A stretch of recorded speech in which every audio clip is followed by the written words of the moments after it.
Hello students, good morning. Hope you are all doing good at your place. This is Dr. Mesh Sharma and welcome you all in this chapter on consumer protection class 12. Consumer protection, उपभोक्ता संरक्षण, इसका महत्व एवं उपाय। इसमें कहा जाता है कि जो उपभोक्ताओं के जो हितों की रक्षा करना आज की जो आवश्यकता है, क्योंकि जो कंज्यूमर है वो बाजार के राजा है। Learning objectives of this chapter, उपभोक्ता संरक्षण का अर्थ, उपभोक्ता संरक्षण का महत्व, उपभोक्ता को वैधानिक संरक्षण, उपभोक्ता संरक्षण अधिनियम 1986, उपभोक्ता संरक्षण अधिनियम की मुख्य विशेषताएं, उपभोक्ता संरक्षण अधिनियम के प्रावधान एंड उपभोक्ता के अधिकार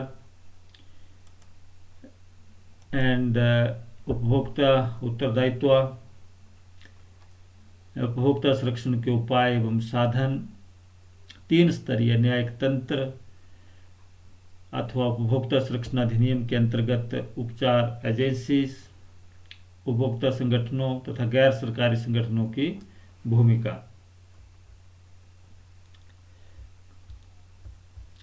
उपभोक्ता संरक्षण का अर्थ, मीनिंग ऑफ कंज्यूमर प्रोटेक्शन, उत्पादकों तथा विक्रेताओं के अनुचित व्यवहार से उपभोक्ताओं को सुरक्षा प्रदान करने को ही उपभोक्ता संरक्षण कहते हैं।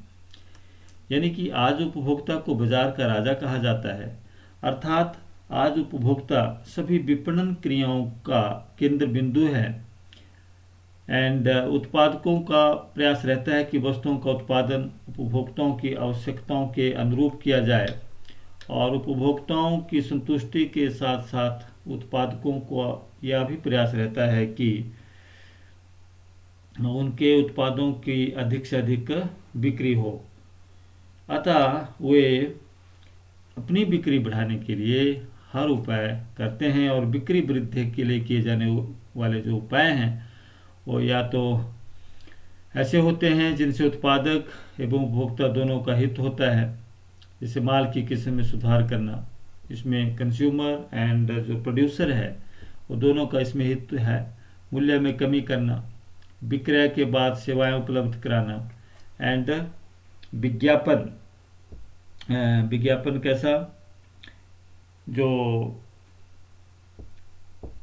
भ्रमपूर्ण ना हो, जो विज्ञापन भ्रमपूर्ण ना हो ऐसा। इसके विपरीत जो बिक्री वृद्धि के लिए किए जाने वाले जो उपाय हैं वो जिनसे उत्पादक का तो हित होता है लेकिन उपभोक्ताओं का अहित अथवा शोषण होता है, जैसे वस्तु एवं सेवाओं की घटिया किस्म, माल का स्टॉक करके बनावटी कमी उत्पन्न करना, भ्रमपूर्ण विज्ञापन, उपभोक्ता वस्तुओं में मिलावट करना और वस्तुओं को कम तोड़ना या कम नापना।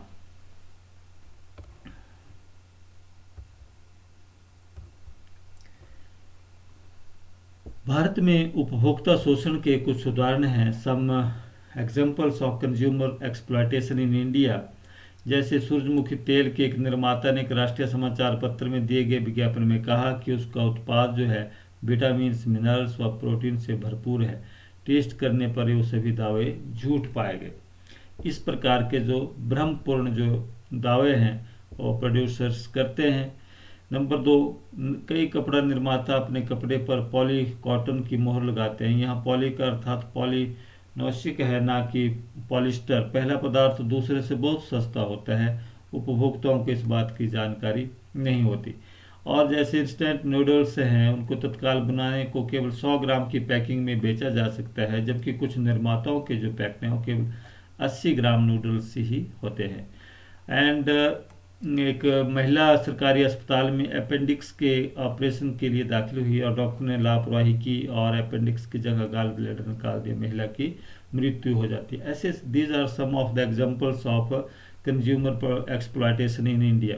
और भी इस प्रकार से कई तरह से जो कंज्यूमर का है वो एक्सप्लॉयटेशन होता है, जिसका न्यायालय और सरकार जो है समय समय पर संज्ञान लेती है। तो इस प्रकार के जो एक्सप्लॉयटेशंस हैं इनसे कंज्यूमर्स को कैसे बचाया जाए, इसकी जो इम्पोर्टेंस है वो बहुत ही आज के समय में बहुत ही इसका महत्व है। कंज्यूमर्स का उपभोक्ता जैसा कहा गया पीछे की बाजार का राजा है। यदि बाजार में से उपभोक्ता को घटा दिया जाए तो शेष शून्य बचता है। Market minus consumer is equal to zero. अतः कहा जा सकता है कि उपभोक्ता बाजार का आधार होता है। जब उपभोक्ता का इतना महत्व है तो बाजार में होने वाले शोषण से उसे बचाया जाना अति आवश्यक है। इस से उपभोक्ता तथा व्यवसाय दोनों का हित होगा। तो उपभोक्ता संरक्षण का जो है हम इसमें देख सकते हैं। उपभोक्ताओं के दृष्टिकोण से उपभोक्ता संरक्षण के महत्व को निम्नलिखित बिंदुओं से हम स्पष्ट कर सकते हैं। जैसे उपभोक्ता की अनदेखी, कंज्यूमर्स इग्नोरेंस। प्रायः उपभोक्ता को अपने अधिकारों की जानकारी नहीं होती। इसी अज्ञानता के कारण वो बाजार में हो रहे शोषण के विरुद्ध आवाज नहीं उठा सकते। वे शोषण को बाजार का एक आवश्यक हिस्सा मानकर सहज में ही उसे स्वीकार कर लेते हैं और चुपचाप बैठे रहते हैं। अतः लोकहित में यह आवश्यक हो गया है कि उन्हें उनके अधिकारों की रक्षा दी जाए ताकि उनमें चेतना आए। नेक्स्ट है असंगठित उपभोक्ता, अनऑर्गेनाइज्ड कंज्यूमर। इसके अंतर्गत उपभोक्ता का संगठित होना मैंने उपभोक्ता जो संरक्षण के महत्व को प्रमाणित करता है। एक अकेले उपभोक्ता द्वारा शोषण के विरुद्ध आवाज उठाने का इतना प्रभाव नहीं होता जितना कि समूह द्वारा। तो अभी तक उपभोक्ताओं की ऐसी मनोवृत्ति नहीं है कि संगठित होकर शोषण के विरुद्ध आवाज उठाएं। यानी कि जो कंज्यूमर्स हैं वो अनऑर्गेनाइज्ड हैं, संगठित नहीं है, और वो इंडिविजुअली जो है जो प्रोड्यूसर्स हैं उनका शोषण होता रहता है। तो उपभोक्ताओं के संगठित होने में ही उनका हित है, और जब वो संगठित हो जाएंगे तो उन्हें किसी बाहरी मदद की जरूरत नहीं पड़ेगी। वह अपने हितों की रक्षा स्वयं कर लेंगे। उपभोक्ता संरक्षण उपभोक्ताओं को संगठित होने के लिए प्रेरित करता है। उपभोक्ताओं का बड़े पैमाने पर शोषण होता है। आज उपभोक्ता को बड़े पैमाने पर शोषण हो रहा है। उपभोक्ता शोषण के कुछ एग्जाम्पल्स जो हैं, जैसे उपभोक्ता वस्तुओं में मिलावट करना, वस्तुओं और सेवाओं की घटिया किस्म, भ्रमपूर्ण विज्ञापन देना, कम तोलना व कम नापना, वस्तुओं की बनावटी कमी। तो इस तरह के शोषण से मुक्ति दिलाने के लिए उपभोक्ता जो संरक्षण है वो अति आवश्यक है। व्यवसाय के दृष्टिकोण से, from the point of view of business के हित से कैसे जो कंज्यूमर है वो इम्पोर्टेंस है। एक व्यवसाय को भी उपभोक्ता को उतनी ही जरूरत है जितनी कि एक उपभोक्ता को व्यवसाय की। अतः व्यवसाय को भी उपभोक्ता हितों की सुरक्षा में भागीदारी होना चाहिए। जैसे व्यवसाय का दीर्घकालीन हित, long term interest of business. प्रत्येक व्यवसाय लंबे समय तक जीवित रहना चाहता है। ऐसा तभी संभव है जबकि व्यवसायी फर्म उपभोक्ताओं को पूर्ण संतुष्टि प्रदान करे। जो फर्म उपभोक्ताओं को संतुष्ट कर लेती है वे बार बार माल क्रय करने के लिए स्वयं भी उसी के पास जाते हैं और दूसरों को भी कहते हैं। इस प्रकार उस फर्म के ग्राहकों की संख्या में वृद्धि होती है और फर्म लंबे समय तक चलती है। फर्मों द्वारा उपभोक्ता संतुष्टि की ओर ध्यान देना कुछ और नहीं बल्कि उपभोक्ता संरक्षण ही है। नेक्स्ट है व्यवसाय द्वारा समाज के संसाधनों का प्रयोग करना, बिजनेस यूजेज सोसाइटीज रिसोर्सेज। बच्चे, प्रत्येक व्यवसाय अनेक संसाधनों जैसे माल, मशीन, मानव धन आदि का प्रयोग करता है और ये सभी संसाधन व्यवसाय को समाज द्वारा ही उपलब्ध कराए जाते हैं। और इस दृष्टि से व्यवसाय की जिम्मेदारी बनती है कि वह समाज को बेहतर सुविधाएं प्रदान करें, और व्यवसाय द्वारा ऐसा करने से उसे उपभोक्ता संरक्षण के माध्यम से समाज के प्रति अपनी जिम्मेदारी पूरी करने का अवसर प्राप्त होता है। एंड नंबर 3 है सामाजिक उत्तरदायित्व, सोशल रिस्पॉन्सिबिलिटी। इसके अंतर्गत व्यवसाय की अपने स्वामी सहित सभी संबंधित पक्षकारों जैसे कर्मचारी, उपभोक्ता, पूर्तिकर्ता, प्रतियोगी, सरकार, इन सबको संतुष्ट करने के उत्तरदायित्व को व्यवसाय का सामाजिक उत्तरदायित्व कहते हैं। और ये सभी संबंधित पक्षकारों में से व्यवसाय के लिए उपभोक्ता का सर्वाधिक महत्व है। इसलिए इसके हितों की सुरक्षा की ओर अधिक ध्यान दिया जाना चाहिए। ऐसा करना उपभोक्ता संरक्षण ही है। अतः व्यवसाय उपभोक्ता संरक्षण के माध्यम से काफ़ी हद तक अपने सामाजिक उत्तरदायित्व को पूरा कर लेता है। नेक्स्ट है नैतिक औचित्य, मॉरल जस्टिफिकेशन। व्यवसाय का जो नैतिक कर्तव्य है कि वो उपभोक्ताओं के हितों का ध्यान रखे। व्यवसाय को चाहिए कि वह मिलावट, घटिया किस्म, भ्रमपूर्ण विज्ञापन, जमाखोरी, मुनाफाखोरी, कालाबाजारी, कम नाप तोल आदि बुराइयों से दूर रहकर अपने नैतिक कर्तव्य का पालन करे। जब एक व्यवसाय ऐसा करता है तो कहा जाएगा कि वह उपभोक्ता संरक्षण में मदद कर रहा है। इस प्रकार उपभोक्ता संरक्षण के माध्यम से व्यवसाय को उसकी नैतिक जिम्मेदारी से मुक्ति प्राप्त होती है।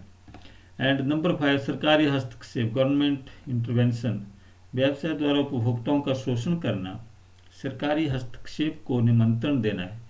एक व्यवसायी फर्म में उपभोक्ता शोषण के विरुद्ध सरकारी हस्तक्षेप से उसकी साख को धक्का लगता है और यही कारण है कि प्रत्येक फर्म इस स्थिति को टालना चाहती है। इस स्थिति से तभी बचा जा सकता है जबकि उपभोक्ता हितों की ध्यान रखा जाए। नेक्स्ट है वैधानिक ढांचे में अनेक ऐसे अधिनियमों को सम्मिलित किया गया है जो उपभोक्ता का संरक्षण प्रदान करते हैं। तो जैसे नंबर 1 है उपभोक्ता संरक्षण अधिनियम 1986, द कंज्यूमर प्रोटेक्शन एक्ट 1986, जो कि बहुत ही आप सब इससे परिचित हैं, बहुत ही इम्पॉर्टेंट है। उपभोक्ता की सुरक्षा एवं वृद्धि के लिए उपभोक्ता संरक्षण अधिनियम 1986 में लागू किया गया। यह अधिनियम दोष युक्त वस्तुओं, डिफेक्टिव गुड्स, अपूर्ण सेवाएं, डेफिशिएंट सर्विसेज, अनुचित व्यापार व्यवहारों, अनफेयर ट्रेड प्रैक्टिसेस तथा उपभोक्ता शोषण के अन्य माध्यमों के विरुद्ध सुरक्षा प्रदान करता है। इस अधिनियम के अंतर्गत उपभोक्ताओं को उनके अधिकारों का उपभोक्ता संरक्षण का विचार नया नहीं है, बल्कि सरकार द्वारा समय समय पर इस संदर्भ में अनेक प्रयास किए गए हैं। एंड